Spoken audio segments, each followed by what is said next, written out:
Sheila Davalloo is an Iranian-American woman, a pharmaceutical researcher who is serving 25 years at the Bedford Hills Correctional Facility for Women after being convicted in 2004 of the attempted murder and first-degree assault in the 2003 stabbing of her husband Paul Christos at their Pleasantville, New York condominium.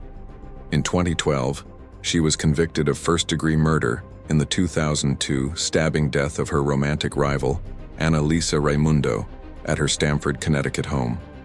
She was sentenced to 50 years in prison for that offense. Early life Sheila Davalloo was born on May 11, 1969 in Iran. Her family emigrated to the United States in the mid-1970s. Sheila attended SUNY Stony Brook and earned a biochemistry degree. She married her first husband, Farid Musavi, who filed for divorce when he learned she was having an affair with Paul Christos, whom she met while attending graduate school at New York Medical College in Valhalla, New York. After getting her degree, Sheila took a job at Purdue Pharma in Stamford, Connecticut, as a research scientist. Attempted murder of husband on March 23, 2003, Sheila Davalloo stabbed her husband, Paul Christos, twice with a paring knife inside the couple's Pleasantville, New York condominium. At the time of the stabbing, Sheila and Paul were partaking in a sex game in which Paul was blindfolded and handcuffed to a chair, and Sheila was touching him with objects. After the stabbing, Sheila stalled in getting medical attention for her husband. When she finally drove her husband to the Westchester County Medical Center, she tried to stab him again. The following day, she was charged with attempted murder, assault, and criminal possession of a weapon. On February 19, 2004, Sheila, whose defense was that she was emotionally troubled and never meant to hurt her husband, was convicted of attempted murder after a non-jury trial. Prosecutors had argued that Sheila wanted Paul Christos dead so she could be with her lover and co-worker at Purdue Pharma, Nelson Cesler. They also alleged that Sheila's desire to be with Nelson Cesler could have led her to commit the November 2002 murder of Lisa Raymundo. Sheila Davalloo was sentenced to serve 25 years in state prison without parole. Murder of Lisa Raymundo. On November 8, 2002, the body of Lisa Raymundo was found in her Stamford, Connecticut condo. She was bludgeoned over the head several times and stabbed 9 times in her face, neck, and chest in a chaotic struggle. Sheila Davalloo was the prime suspect in the investigation into the murder, but police initially lacked the evidence to charge her. Shortly after Sheila's attempted murder conviction, Lisa's father, Dr. Renato Raymundo, publicly stated how he believed that Sheila was his daughter's killer. Sheila Davalloo was not charged with Lisa Raymundo's murder until November 6, 2007, almost 5 years to the day of the murder. By the time of Sheila's trial in 2012, it was more than 4 years after her arrest. Although Sheila elected to have a jury trial this time, she acted as her defense attorney and represented herself. During the beginning of her trial, she confronted Paul Christos, who had since divorced her, about his stabbing. However, when prosecutors asked Paul Christos to reveal the scars he obtained from the stabbing, Sheila broke down in court. She later laughed off the incident, stating, "I seem to have John Boehner's affliction." On January 31, 2012, Connecticut's Forensic Science Laboratory explained the physical evidence at the crime scene and stated that Sheila's DNA and blood were found in Lisa's home. In addition, a voice recognition expert testified on Friday that he used digital voice analysis software to determine that Sheila was the 911 caller who lured police to Lisa's home. Sheila persisted in her defense's closing argument.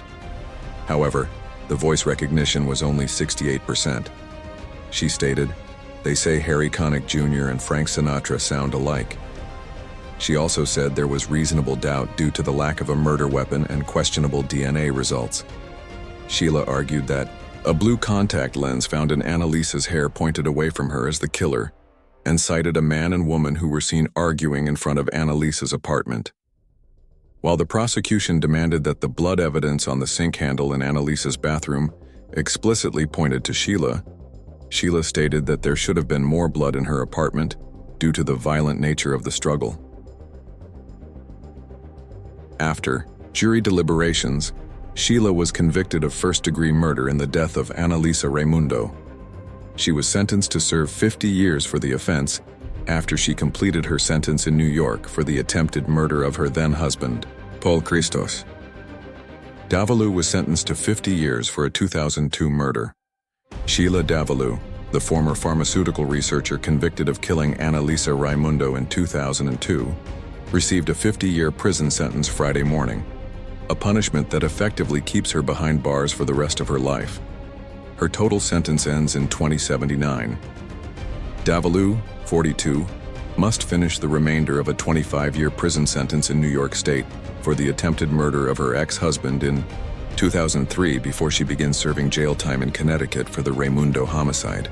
Judge Richard Comerford handed down the 50-year prison term during a sentencing hearing Friday at the State Superior Court in Stamford after listening to pleas for the 60-year maximum from Raymundo's parents.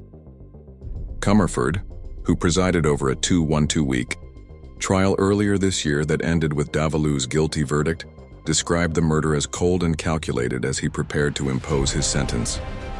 He invoked religious images at certain moments, referencing the circles of hell from Dante's Inferno. "I hope you will be sure to contribute to those with whom you are incarcerated," Comerford told Davaloo. "I think the victim here would ask you to do that. She was a good soul. She was a charitable person." Davaloo faced between 25 and 60 years in prison for the Rayundo homicide. Stamford Police Department investigators arrested her in 2008 and charged her with stabbing and bludgeoning Rayundo, a 32-year-old former co-worker at Purdue Pharma in Stamford, to death on November 8, 2002. Authorities found Raymundo's body near the front entrance of her Shippen condo amid signs of a violent struggle. Davaloo didn't become a suspect until March 2003, when she was arrested for stabbing her then-husband several times during a game involving handcuffs and blindfolds. An investigation into the attempted murder exposed Davaloo's affair with Nelson Cesler, another Purdue Pharma co-worker, who began dating Raymundo after a brief relationship with Davaloo. Investigators found Davaloo's DNA and a blood stain left on a bathroom sink handle, which authorities say the killer used to clean up after brutally killing Raymundo. Stamford police officers arrested Davaloo in 2008 while she served prison time, following a guilty conviction for the attempted murder of her ex-husband. Authorities believe Davaloo wanted to kill both Raymundo and her ex-husband as part of an obsessive desire to rekindle her affair with Cesler. The prosecutor during the Stamford trial, Supervisory State's Attorney James Bernardi, recounted the state's case against Davaloo during the hearing Friday, describing the events leading up to and after the Raymundo murder as similar to Greek tragedy.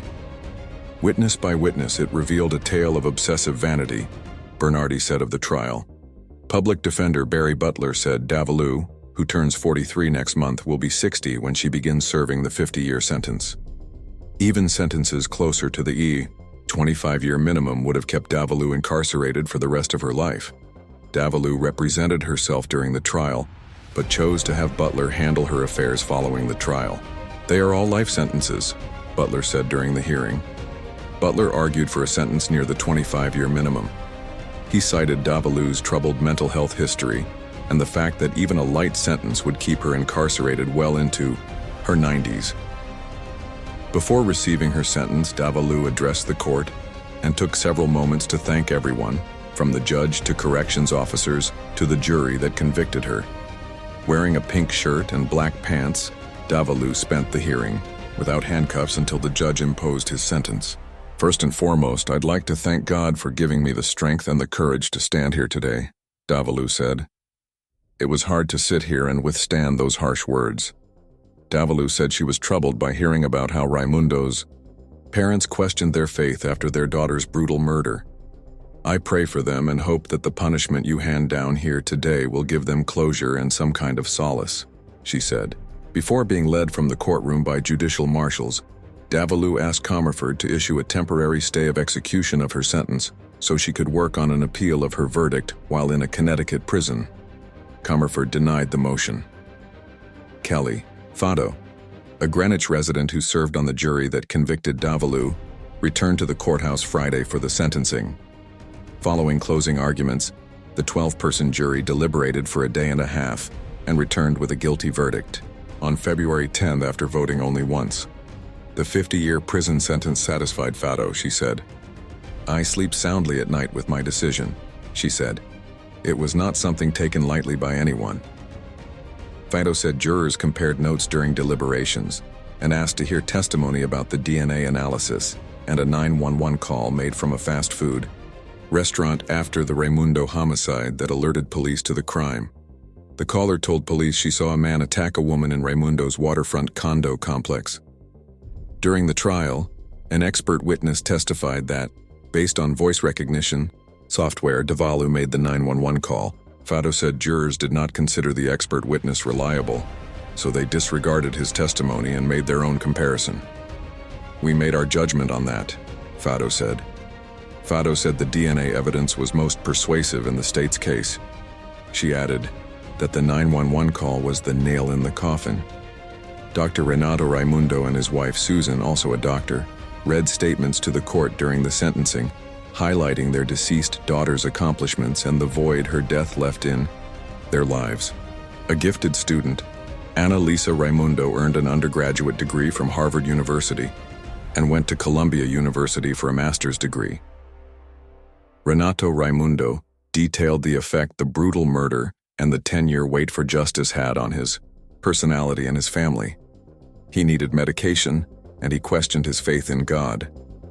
He and his wife relayed information about the police investigation to Raymundo's gravestone. Sheila Davalloo took away our most precious possession, Renato Raymundo said. Attending each day of the trial with a group of relatives, he said the sentence accomplished his goal of removing Davaloo from society. He called her a heinous woman. In his comments to Comerford, Susan Raymundo described her daughter's murder as a demonic act. This is what we were hoping for, Renato Raymundo said after the sentencing. It was a savage act and uncivilized. Paul Christos, Davaloo's former husband, testified against Davaloo during the trial and attended Friday's sentencing. Christos survived the 2003 stabbing following open-heart surgery. He said Davaloo showed no remorse during the sentencing and displayed arrogance in thinking she could win an appeal. She lives in her shade of reality, Christos said. The jury finds Davaloo guilty of murder. On certain days, Susan Raymundo left the Stamford courthouse feeling confident the jury would find her daughter's accused killer guilty of murder. Other days left her anxious. It was like a roller coaster, Susan Raymundo said. Some days we were nervous and wouldn't sleep. Now it's the top of the roller coaster. On Friday afternoon, a palpable tension turned to quiet jubilation for the Raymundo family the moment a 12-person jury found Sheila Davalloo guilty of murdering their daughter in 2002. Susan, 68, began sobbing into her hands just after the jury. Foreman announced the guilty verdict to a packed courtroom. Davaloo, a 42-year-old former pharmaceutical researcher from Pleasantville, NY, put her head into her hands, sat down, and crossed herself. Judge Richard Comerford scheduled sentencing for April 27th. Davaloo faces 25 to 60 years in prison for the Raymundo murder, on top of the 25-year prison sentence she must serve in Westchester County for the attempted murder of her husband. The jury began deliberations Thursday morning and returned a verdict at 2:30 p.m. Friday. A judicial marshal handcuffed Davaloo and led her out of the courtroom. The murder conviction came more than 9 years after police found Lisa Raymundo dead in the foyer of her waterfront condo on Harbor Drive on November 8, 2002. She was bludgeoned over the head several times and stabbed 9 times in her face, neck, and chest in a chaotic struggle. The deepest stab wound pierced her lung, prosecutors said. Davaloo, who was arrested in 2008 for the Raymundo homicide, chose to represent herself in the murder trial. Stamford Police Captain Richard Conklin called the investigation of Davaloo labor-intensive. It took several years to line up physical evidence such as DNA and voice analysis. Her 25-year prison sentence gave investigators the luxury of time. That gave us time to cross our T's and dot our I's, Conklin said. During her defense earlier this week, Davaloo never presented an explanation against the state's key piece of evidence, her DNA found in a bloodstain on a bathroom sink handle in Raymundo's condo. She never presented an alibi explaining where she was when Raymundo was killed. Instead, Davaloo emphasized inconsistent testimony on whether she made the 911 call alerting police to the Raymundo homicide and, at times, tried to implicate Raymundo's boyfriend, a prosecution witness, and her former lover. She had a key defense witness testify about seeing a man and woman arguing outside Raymundo's condo complex the morning of her death, only to have prosecutors cast him as a drug-addled, alcoholic parolee who lied to police several times throughout their investigation. The witness admitted he couldn't remember telling police about the argument. Davaloo tried to cast doubt on the DNA evidence in her closing arguments Wednesday, arguing that someone involved in the Raymundo investigation had resubmitted the sink, handled to the state police crime lab before DNA analysts made the positive match, tying her to the scene. She said she was trying to get to the bottom of what had happened. On Friday morning, the jury asked the court to replay testimony from Michael Bork, a supervising DNA analyst in the state's forensic crime lab.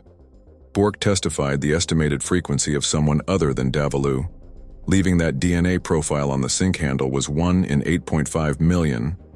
Juror David Michelle, 37 from Stamford, said the jury voted only once after Friday's lunch break.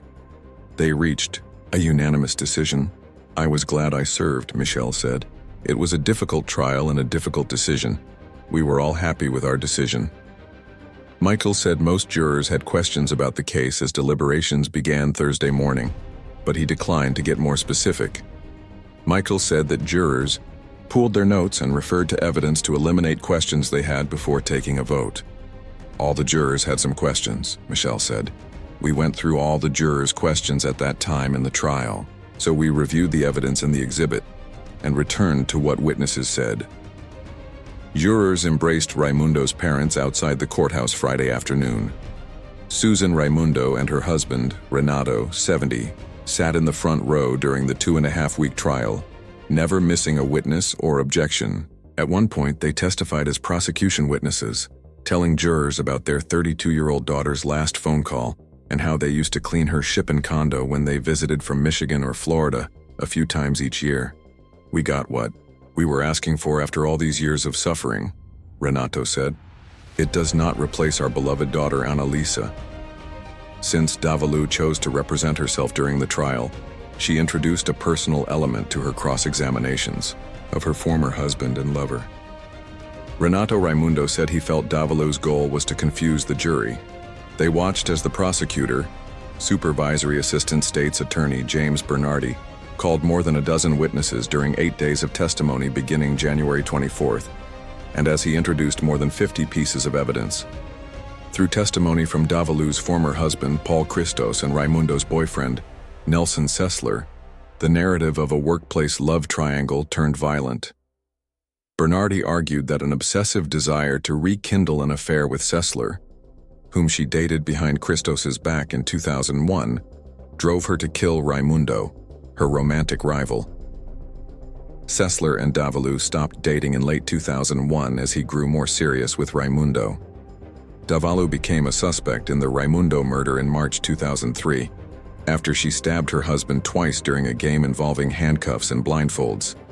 A prosecution witness, Christos, testified 2 weeks ago about how Davaloo told him about an office love triangle involving co-workers at Purdue Pharma in Stamford, named Annalisa, Melissa, and Jack in the months leading up to the Raymundo homicide.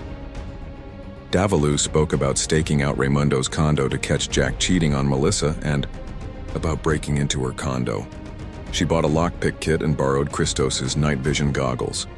The jurors heard Christos describe how Davaloo asked him to play a game that required them to take turns wearing handcuffs and blindfolds on March 23, 2003.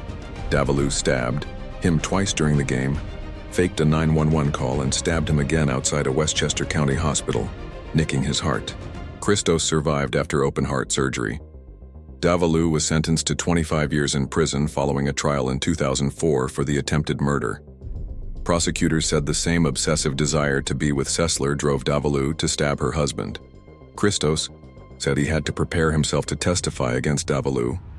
"It was difficult and I wanted to do it," Christos said. "I wanted them to have closure." Christos waited for the jury to return a verdict outside the courtroom Thursday and Friday. along with the Raymundo family. After the verdict, Renato Raymundo described his daughter's accomplished but short life and her degrees from Harvard and Columbia. "She was a perfect daughter," Renato Raymundo said. "She was an excellent human being." Closing arguments in Stanford murder trial. Her closing arguments Wednesday, self-represented defendant Sheila Davalloo offered the jury a bullet-point list of what she described as examples of reasonable doubt. There was the lack of eyewitnesses, or a murder weapon, the unknown DNA profiles found on dumbbells, and the testimony from a convicted burglar. "This is a case where I am being accused of killing someone," Davaloo said. "Did the state prove that I was physically there on November 8, 2002? They can't do that."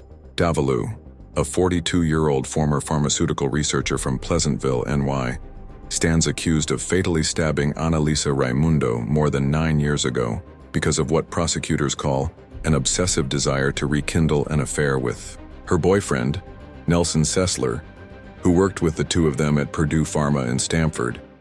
It's part of the same motive Westchester County prosecutors used to convict Davaloo of attempted murder in 2004, a year after she stabbed her former husband while playing a game involving handcuffs and blindfolds.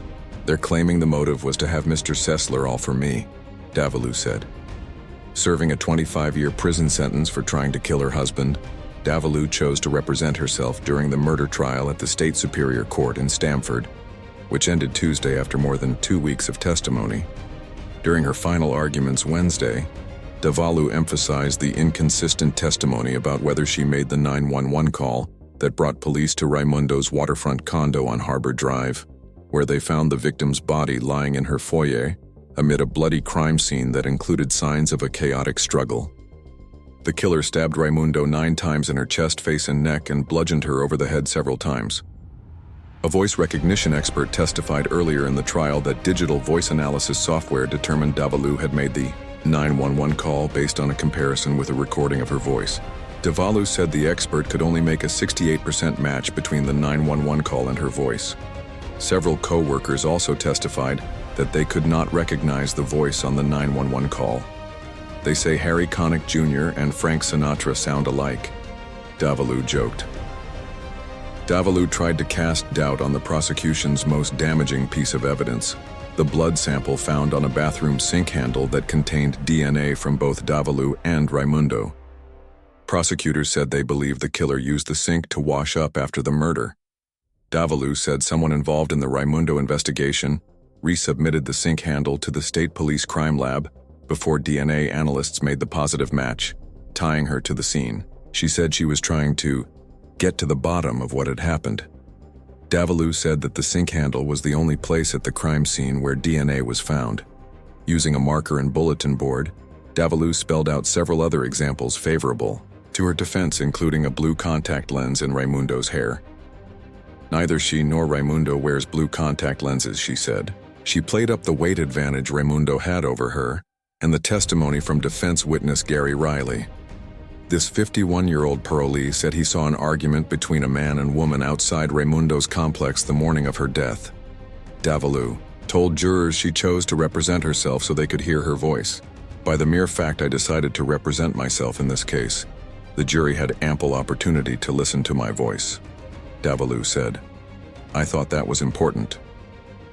The prosecutor, Supervisory Assistant State's Attorney James Bernardi, agreed that hearing her voice was important. He said the 911 caller on the recording sounded like Davaloo. "You've been hearing the defendant's voice for the past 2 weeks," Bernardi said. "Your ears are not lying to you." Bernardi used the last half of his closing argument to rebut Davaloo's attempts to find reasonable doubt. Citing statistics from a state DNA analyst, he said there was a 1 in 8.5 million chance that someone other than Davaloo could have left the genetic profile on the sink handle. Bernardi said that Davaloo's apparent connections to the victim made her guilty beyond a reasonable doubt. To open his final arguments, Bernardi said the state proved several aspects of the case, such as motive and opportunity. He said witnesses, including her ex-husband, helped lay out Davaloo's obsessive affair with Cesler, to whom Davaloo sent love letters following her arrest in 2003. She rekindled an affair with Cesler following Raymundo's death.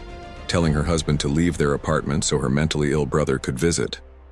Purdue Pharma records showed Davaloo left their Stamford offices for 2 hours the Friday morning Raymundo was killed.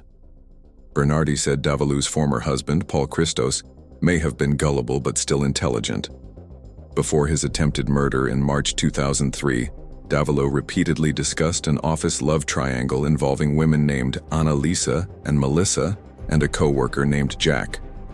Only after his attempted murder did Christos learn Annalisa was Raymundo, Jack was Cesler, and Melissa was his wife. A few days after the Raymundo homicide, Christos heard about a pharmacist who had been murdered, and he asked Davaloo whether Annalisa was okay. Bernardi speculated that Davaloo chose to kill her husband because if she had left him for Cesler, Christos would have realized the connection with the Raymundo homicide and told the police. As soon as he asked that question, his fate was sealed, Bernardi said. Bernardi described Davaloo's mental state during late 2002 and early 2003 as less than physiologically robust several times, but reminded jurors she was not using an insanity defense. He added that Davaloo could have worn gloves, which explains why her fingerprints weren't found at the scene. He said Davaloo planned the Raymundo murder and either used a lockpick kit to break into her apartment or made up a ruse to get Raymundo to let her inside. He discounted Raymundo's advantage in a fight, arguing that most people are unprepared for a life-or-death struggle.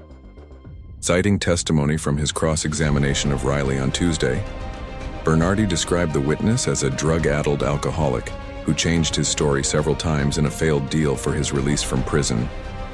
Riley admitted he could not remember much of what he told police officers following the Raymundo homicide and that he lied about almost everything he had told investigators.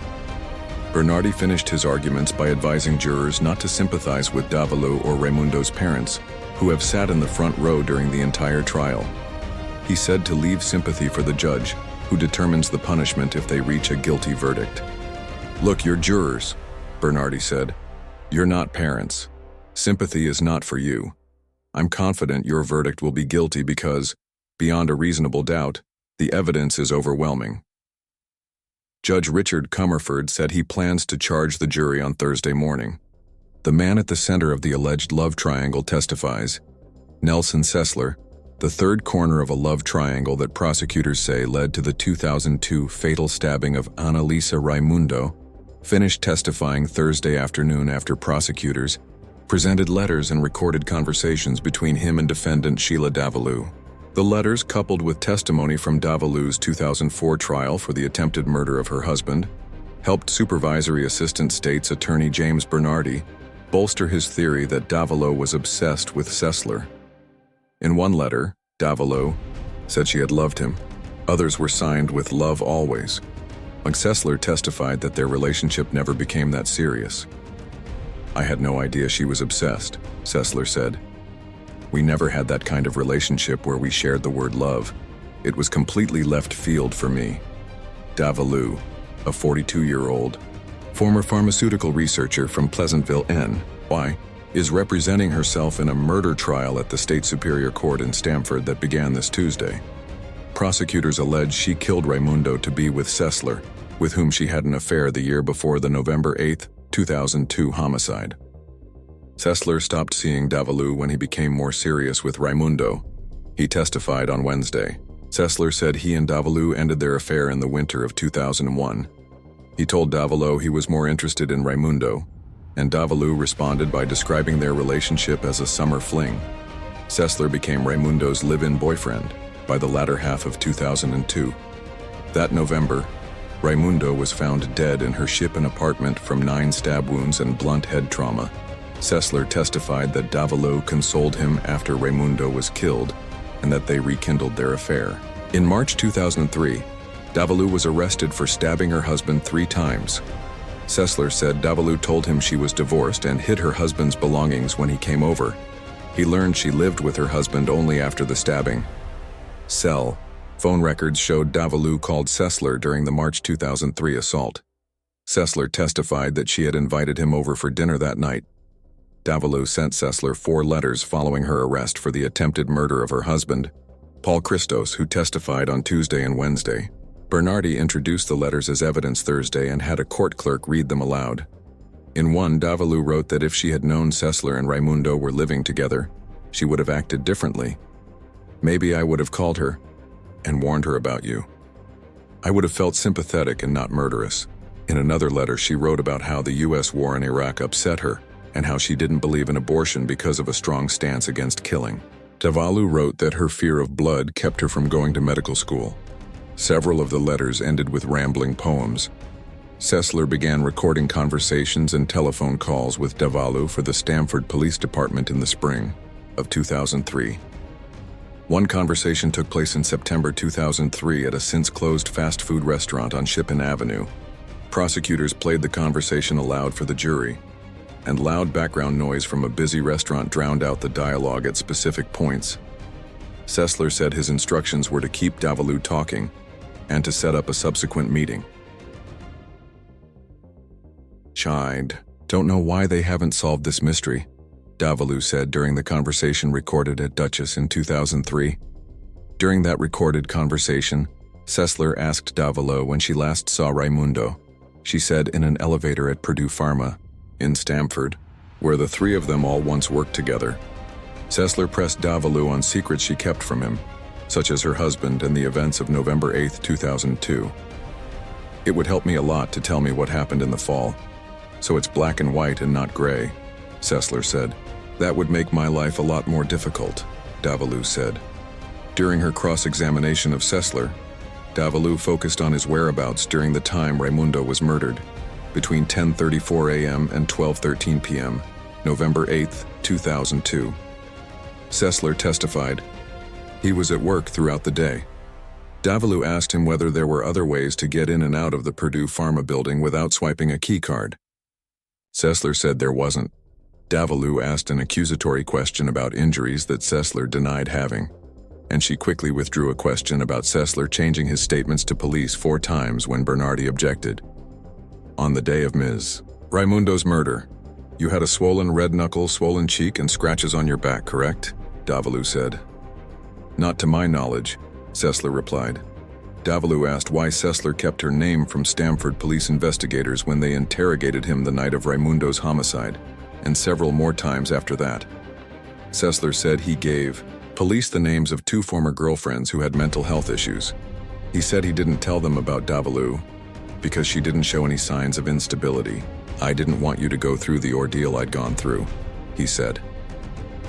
Thursday's proceedings ended after a court clerk read a lengthy transcript of Davaloo's testimony in her 2004 trial for the attempted murder of her husband.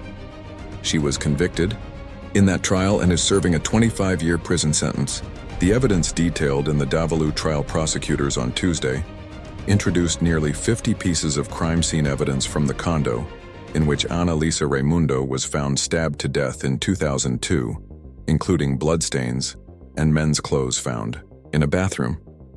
The mountain of evidence, most of which was not relevant to the prosecution's case against self-represented defendant Sheila Davalloo, the 42-year-old former pharmaceutical researcher charged with Raymundo's murder, was presented during the 5th day of her murder trial at the State Superior Court in Stamford. The prosecutor, Supervisory Assistant State's Attorney James Bernardi, focused on bloodstains found in a bathroom near the foyer where police found Raymundo's body. The state's forensic science laboratory in Meriden determined 8 years ago that Raymundo and Davaloo both contributed to the DNA profiles found in a bloodstain on a sink handle from Raymundo's bathroom, according to Davaloo's arrest warrant affidavit. Prosecutors have yet to introduce the DNA report as evidence. Bernardi asked prosecution witness State Trooper Don Elmendorf, who helped Stamford police investigate the Raymundo homicide, whether he could determine what happened in the bathroom on the day Raymundo was killed. That someone was standing in front of the sink trying to clean themselves, Elmendorf said. Elmendorf testified to inventorying dozens of pieces of evidence from Raymundo's condo on Harbor Drive, as Bernardi displayed photos of blood streaks, hair samples, and fingerprints. The images illustrated a crime scene that showed signs of a violent and chaotic struggle. Bernardi asked whether the condo showed any signs of burglary. "You'd expect to see some missing items, jewelry or china," Elmendorf said, adding, "We didn't see any of that." Elmendorf testified he found diluted bloodstains in a half-bathroom next to where officers found Raymundo's body. Also found in the bathroom were 2 pieces of men's clothing, a tan dress shirt and green tie, left on the floor. A female 911 caller alerted police to the homicide by telling dispatchers a man was attacking her neighbor at Harbor View Drive. On Friday, a voice recognition expert testified that he used digital voice analysis software to determine that Davaloo was the 911 caller. Davaloo briefly cross-examined Elmendorf following a lengthy process in which Bernardi had the state trooper testify about collecting each piece of evidence. Bernardi then introduced the collection of items, from sneakers to pieces of a door frame, into evidence simultaneously. Davaloo asked whether the bloodstains found in the bathroom could have been diluted by water already on the floor, and why troopers collected a men's pair of sneakers. There was blood on them, Elmendorf replied. Before testimony ended Tuesday, Bernardi called one more state trooper to the stand to re-emphasize that Raymundo hadn't interrupted a burglary before someone killed her. Trooper Matthew Riley testified the crime scene showed no signs of forced entry, and the only way to enter the Harbor Drive condo was through the front door. The state continues presenting its case Wednesday morning and plans to call 2 Stamford police officers to the stand. Prosecutors allege Davaloo murdered to be with Raymundo's boyfriend, a co-worker at Purdue Pharma, whom Davaloo had dated in 2001. Davaloo is serving a 25-year prison sentence for trying to kill her former husband in 2003. She faces between 25 and 60 years in prison if convicted of murder. Davaloo breaks down in court. Sheila Davalloo had an emotional moment Wednesday morning when her voice cracked and she appeared to cry while cross-examining her ex-husband. This left her unable to finish her questions and forced the judge to call an early lunch break. Davaloo, the 42-year-old Pleasantville, NY, woman representing herself against a murder charge in the 2002 fatal stabbing of Lisa Raymundo in Stamford, was asking her ex-husband, Paul Christos, about the scars on his chest when her voice first began to break. It was the second day of her murder trial in the State Superior Court in Stamford. Christos, 44, of White Plains, NY, testified Tuesday that Davaloo stabbed him twice in March 2003 while playing a game involving handcuffs and blindfolds. Christos was called back to the stand Wednesday to complete the cross-examination. Davaloo asked whether he remembered visiting her after she began serving a 25-year prison sentence for his attempted murder. She wondered whether he remembered Davaloo requesting to see his scars and mentioning whether there was a way to reduce the scar tissue. Her voice began to break and she struggled to answer the question. Supervisory Assistant State's Attorney James Bernardi asked whether Judge Richard Comerford would allow the court to break for lunch early. Davaloo drank a cup of water. She asked whether Christos remembered telling Davaloo that the game involving handcuffs and blindfolds was fun. As Christos answered, Davaloo became emotional and couldn't continue with the cross-examination, causing Comerford to order a lunch recess. Davaloo dabbed her eyes with tissues and organized her case files as the courtroom emptied for the lunch break. Christos retook the stand just after 2 p.m. By then, Davaloo had regained her composure and cracked a joke about the Speaker of the U.S. House of Representatives' weepy tendencies. I apologize for earlier, Davaloo said. I seem to have John Boehner's affliction. During the cross-examination, Davaloo focused on Christos telling a judge during her 2004 sentencing that he couldn't reconcile his violent stabbing with the past actions of his ex-wife, whom he had known for 9 years before the attempted murder. Christos said he told the judge that his wife had never shown any violent tendencies before the stabbing. Bernardi asked whether Christos still had feelings for his wife at that time, despite almost dying from the March 2003 assault. I wouldn't characterize it as romantic love, but I felt an obligation toward her, Christos said. Christos said he felt guilty for missing signs of Davaloo's depression, which he said began in the weeks leading up to his stabbing. He testified earlier that Davaloo started sleeping longer and couldn't complete simple tasks like paying bills. Bernardi pressed him on whether her depression began in November 2002, the month Raymundo was killed. He said yes. Prosecutors say Christos's stabbing was part of Davaloo's plan to eliminate obstacles to having an affair with a male co-worker. The co-worker, Nelson Cesler, was Raymundo's boyfriend. Christos said Davaloo told him about the love triangle daily, but changed the names to conceal her involvement. Authorities accused Davaloo of killing Raymundo to be with Cesler.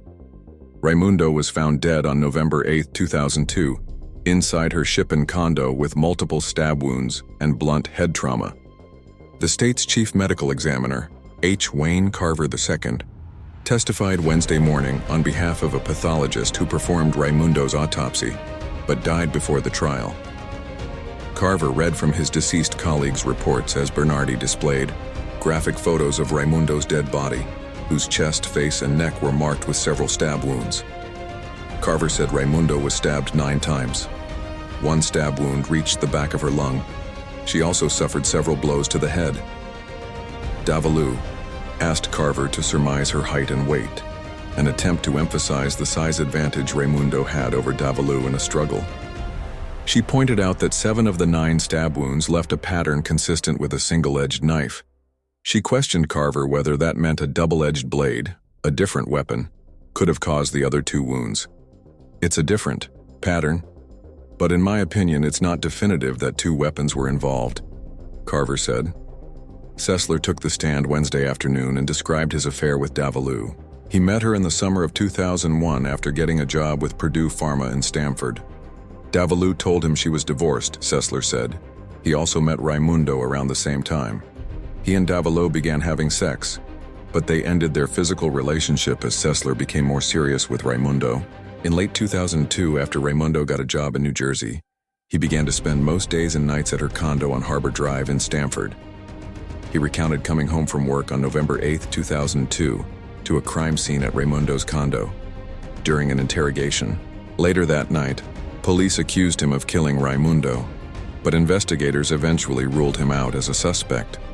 He never told the police about his past relationship with Davaloo. When they asked for the names of his ex-girlfriends, he said, Cesler testified that Davaloo began comforting him after Raymundo's death, and they rekindled their affair. They went on weekend ski trips after the homicide. Cesler learned Davaloo was married only after the March 2003 stabbing that nearly killed Christos. He called Stamford police investigators and told them to look into Davaloo as a suspect in the Raymundo killing. Cesler said Davaloo called him the day of the stabbing to invite him over for dinner. He arrived at the Pleasantville apartment only to stumble upon another crime scene. If she could have stabbed a husband I didn't know she had, she certainly could have stabbed Anna Lisa, Cesler said, adding, it all started to come together. Cesler said he told Stamford police investigators that he wanted to help with the case against Davaloo, so he wore a wire and recorded phone calls and conversations with her. Prosecutors plan on playing the recorded conversations for the jury Thursday morning. Before testimony ended Wednesday, Bernardi asked Cesler about a trip he took to Las Vegas in the summer of 2002. At the airport terminal in Las Vegas, Cesler said he was surprised when Davaloo approached him. According to his testimony, the story was similar to one Davaloo told Christos in the fictional love triangle. She was on the same flight back to the Northeast, sitting right next to Cesler. It must have been destiny, Bernardi said.